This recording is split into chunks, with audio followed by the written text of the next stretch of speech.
hunoggaa gooftaa giiftiin harka ol qabatanii kara jalaa deemaa jiran gallee nagaan gallee guujan dhugaa fudhatanii gallee jechuudha. Siinuun maqaa giiftiidhaati. Giiftii jennaan aadaa argee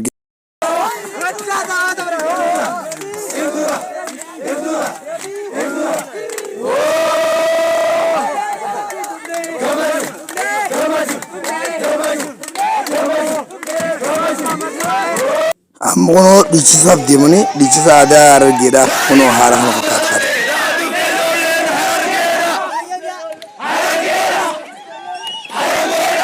Dhufte ijoolleen Harargeedha. Dhufte ijoolleen Harargeedha. Dhufte ijoolleen Oromoodha jechaa jiran. Haala kanaan jaalala faarfachaa jiran Oromoo Harargeedha. Yiizaa hafeen lamaan dhufne jechaa jiran. Nammas.